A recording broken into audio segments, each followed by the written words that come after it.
ओम गणेशाय नमः। राधे राधे। आज हम सुनेंगे उत्पन्ना एकादशी व्रत कथा। तो आइए सुनते हैं। उत्पन्ना एकादशी का महत्व। धर्मराज युधिष्ठिर कहने लगे कि हे भगवान, मैंने कार्तिक शुक्ल एकादशी अर्थात प्रबोधिनी एकादशी का सविस्तार वर्णन सुना। अब आप कृपा करके मुझे माघ शेष माह के कृष्ण पक्ष की एकादशी के विषय में भी बतलाइए। इस एकादशी का क्या नाम है तथा इसके व्रत का क्या विधान है? इसकी विधि क्या है? इसका व्रत करने से किस फल की प्राप्ति होती है? कृपया ये सब विधान पूर्वक कहिए। भगवान श्री कृष्ण बोले, माघ शेष एकादशी के कृष्ण पक्ष में आने वाली इस एकादशी को उत्पन्ना एकादशी कहा जाता है। यह व्रत शंखोद्धार तीर्थ में स्नान करके भगवान के दर्शन करने से जो फल प्राप्त होता है उसके बराबर पुण्य मिलता है। व्रत करने वाले भक्त को चोर, पाखंडी, परस्त्रीगामी, निंदक, मिथ्याभाषी तथा किसी भी प्रकार के पापी से बात नहीं करना चाहिए। इसका महात्म्य मैं तुमसे कहता हूँ, ध्यान पूर्वक सुनो। उत्पन्ना एकादशी व्रत कथा। युधिष्ठिर कहने लगे कि हे भगवान, आपने हजारों यज्ञ और लाख गौदानों को भी एकादशी व्रत के बराबर नहीं बताया, सो यह तिथि सब तिथियों से उत्तम कैसे हुई, बताइए। भगवान कहने लगे, हे युधिष्ठिर, सतयुग में मुर नाम का दैत्य उत्पन्न हुआ। वह बड़ा बलवान और भयानक था। उस प्रचंड दैत्य ने इंद्र आदि आदित्य, वसु, वायु, अग्नि आदि सभी देवताओं को पराजित करके भगा दिया। तब इंद्र सहित सभी देवताओं ने भयभीत होकर भगवान शिव से सारा वृतांत कहा और बोले, हे कैलाशपति, मुर दैत्य से भयभीत होकर सब देवता मृत्युलोक में फिर रहे हैं। तब भगवान शिव ने कहा, हे देवताओं, तीनों लोकों के स्वामी, भक्तों के दुखों का नाश करने वाले भगवान विष्णु की शरण में जाओ। वे ही तुम्हारे दुखों को दूर कर सकते हैं। शिव जी के ऐसे वचन सुनकर सभी देवता क्षीर सागर में पहुँचे। वहाँ भगवान को शयन करते देख हाथ जोड़कर उनकी स्तुति करने लगे कि हे देवताओं द्वारा स्तुति करने योग्य प्रभु, आपको बारंबार नमस्कार है। देवताओं की रक्षा करने वाले मधुसूदन, आपको नमस्कार है। आप हमारी रक्षा करें। दैत्यों से भयभीत होकर हम सब आपकी शरण में आए हैं। आप इस संसार के कर्ता, माता पिता, उत्पत्ति और पालन करता और संहार करने वाले हैं।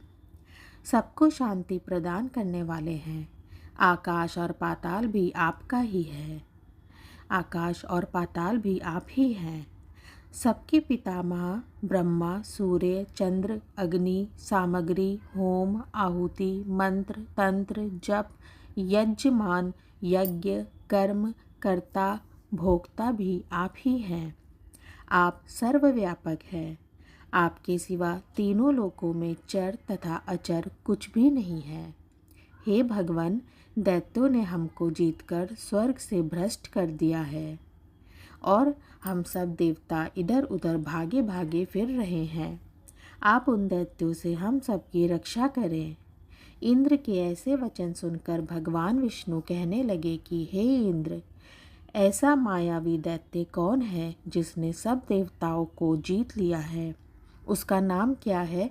उसमें कितना बल है और किसके आश्रय में है तथा उसका स्थान कहाँ है? ये सब मुझसे कहो। भगवान के ऐसे वचन सुनकर इंद्र बोले, भगवान, प्राचीन समय में एक नाड़ीजंग नामक राक्षस था। उसके महापराक्रमी और लोक विख्यात मुर नाम का एक पुत्र हुआ। उसकी चंद्रावती नाम की नगरी है। उसी ने सब देवताओं को स्वर्ग से निकालकर वहाँ अपना अधिकार जमा लिया है। उसने इंद्र, अग्नि, वरुण, यम, वायु, ईश, चंद्रमा, नैतृत्य आदि सबके स्थान पर अधिकार कर लिया है। सूर्य बनकर स्वयं ही प्रकाश करता है। स्वयं ही मेघ बन बैठा है और सबसे अजय है। हे असुर निकंदन, उस दुष्ट को मारकर देवताओं को अजय बनाइए। यह वचन सुनकर भगवान ने कहा, हे देवताओं, मैं शीघ्र ही उसका संहार करूँगा। तुम चंद्रावती नगरी जाओ। इस प्रकार कहकर भगवान सहित सभी देवताओं ने चंद्रावती नगरी की ओर प्रस्थान किया।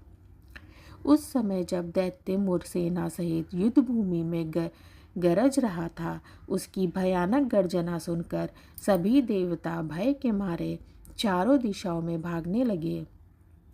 जब स्वयं भगवान रणभूमि में आए तो दैत्य उन पर भी अस्त्र शस्त्र आयुध लेकर दौड़े।